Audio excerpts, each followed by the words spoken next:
அன்பிற்கினிய சகோதர சகோதரிகளை வணக்கம்.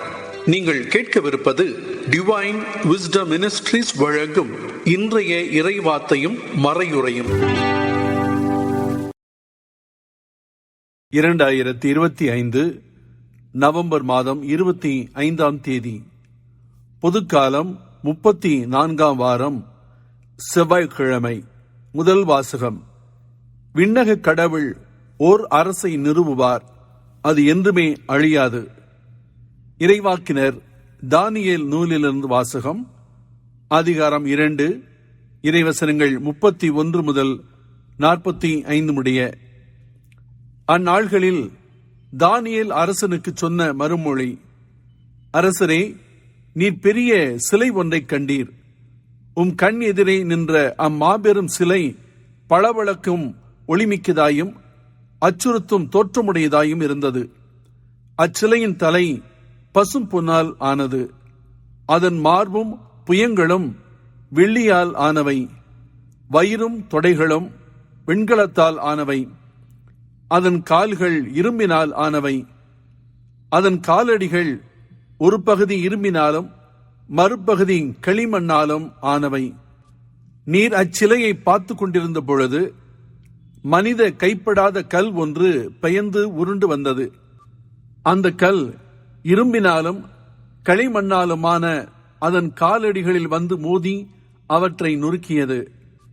அப்பொழுது இரும்பு, களிமண், வெண்கலம், வெள்ளி, பொன் ஆகியவை யாவும் நொறுங்கி கோடை காலத்தில் கதிரடிக்கும் களத்து பதரை போல் ஆயின. அவற்றின் அடையாளம் இராதபடி காற்று அவற்றை அடித்துக் கொண்டு போய்விட்டது. ஆனால் சிலையை மோதிய அந்த கல் பெரிய மலை ஆகி உலகம் முழுவதையும் நிரப்பிற்று. அரசரே, இதுவே நீர் கண்ட கனவு. அதன் உட்பொருளையும் உமக்கு இப்பொழுது விளக்கி கூறுவோம். அரசரே, நீர் அரசருக்கு அரசராய் விளங்குகின்றீர். விண்ணக கடவுள் உமக்கு அரசுரிமை, ஆற்றல், வலிமை, மாட்சி ஆகியவற்றை தந்துள்ளார். உலகெங்கும் உள்ள மனிதர்களையும் வயல்வெளி விலங்குகளையும் வானத்து பறவைகளையும் உம் பொறுப்பில் அவர் ஒப்படைத்து அவற்றையெல்லாம் நீர் ஒருவரை ஆளும்படி செய்துள்ளார். எனவே பொன்னால் ஆகிய சிலையின் தலை உம்மையே குறிக்கின்றது. உமக்கு பின் உமது அரசை விட ஆற்றல் குறைந்த வேறொரு அரசு தோன்றும். அடுத்து வெண்கலம் போன்ற 3ஆம் அரசு எழும்பும். அது உலகெல்லாம் ஆளும். பின்னர் அனைத்தையும் நொறுக்கும் இரும்பை போல் வலிமை வாய்ந்த 4ஆம் அரசு தோன்றும். அந்த அரசும் இரும்பு நொறுக்குவது போல் அனைத்தையும் தகர்த்து தவிடுபடியாக்கும். மேலும் நீர் அச்சிலையின் அடிகளையும் கால் விரல்களையும் ஒரு பகுதி குயவனின் களிமண்ணாகவும் மறுபகுதி இரும்பாகவும் கண்டதற்கிணங்க அந்த அரசு பிளவுபட்ட அரசாயிருக்கும். ஆனால் சேற்று களிமண்ணோடு இரும்பு கலந்திருக்க நீர் கண்டதற்கிணங்க இரும்பின் உறுதியும் ஓரளவு காணப்படும். அடிகளின் விரல்கள் ஒரு பகுதி இரும்பும் மறுபகுதி களிமண்ணுமாய் இருந்தது போல் அந்த அரசும் ஓரளவு வலிமையுள்ளதாயும் ஓரளவு வலிமையற்றதாயும் இருக்கும். இரும்பு களிமண்ணோடு கலந்திருப்பதாக நீர் கண்டதற்கிணங்க அவர்களும் தங்களுக்குள் திருமணத்தின் மூலம் உறவு கொள்வார்கள். ஆனால் இரும்பு களிமண்ணோடு கலக்காதது போல் அவர்கள் ஒருவரோடு ஒருவர் ஒன்றித்திருக்க மாட்டார்கள். அந்த அரசர்களின் காலத்தில் விண்ணக கடவுள் ஓர் அரசை நிறுவுவார், அது என்றுமே அழியாது. அதன் ஆட்சியுரிமை வேறெந்த மக்களினத்திற்கும் தரப்படாது. அது மற்ற அரசுகளை எல்லாம் நொறுக்கி அவற்றிற்கு முடிவு கட்டும். அதுவோ என்றென்றும் நிலைத்திருக்கும். மனித கைப்படாது பெயர்ந்து மலையிலிருந்து உருண்டு வந்து இரும்பையும் வெண்கலத்தையும் களிமண்ணையும் வெள்ளியையும் பொன்னையும் நொறுக்கியதாக நீர் கண்ட அந்த கல் இந்த அரசையை குறிக்கிறது. இவ்வாறு எதிர்காலத்தில் நிகழப்போவதை மாபெரும் கடவுள் அரசருக்கு தெரிவித்திருக்கிறார். கனவும் உண்மையானது, அதன் உட்பொருள் நிறைவேறுவதும் உறுதி. ஆண்டவரின் அருள்வாக்கு. பதிலுரை பாடல் பல்லவி.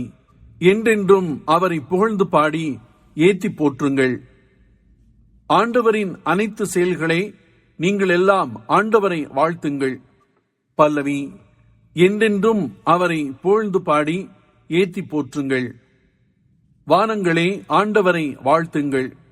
ஆண்டவரின் தூதர்களே, ஆண்டவரை வாழ்த்துங்கள். பல்லவி. என்றென்றும் அவரை புகழ்ந்து பாடி ஏத்தி போற்றுங்கள்.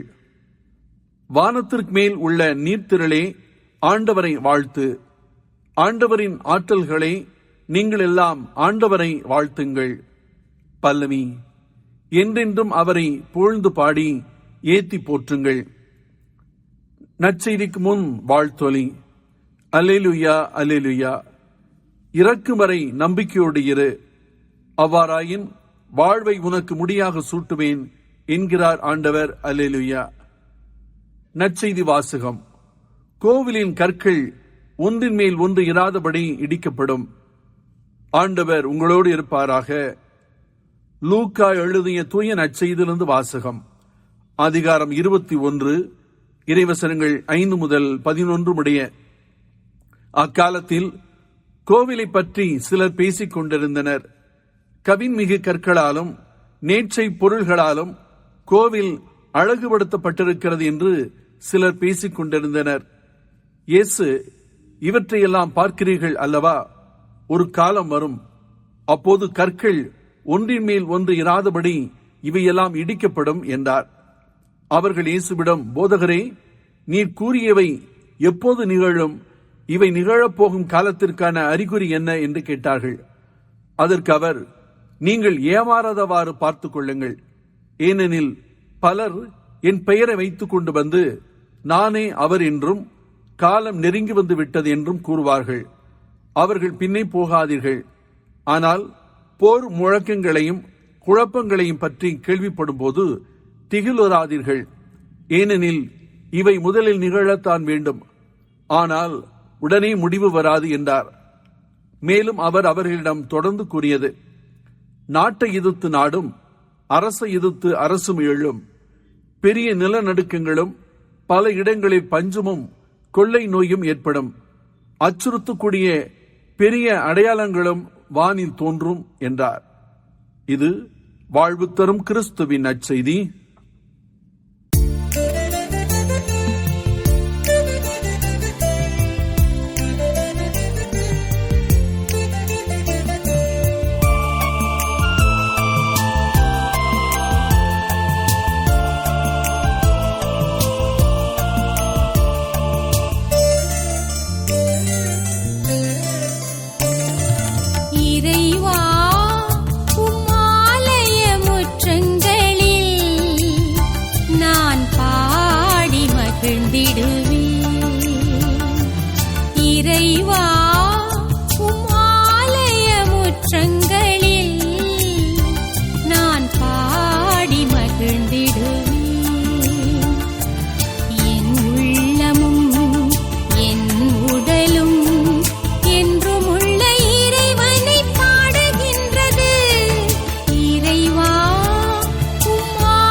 முற்றங்களில் நான் பாடி மகிழ்ந்திடுவேன்.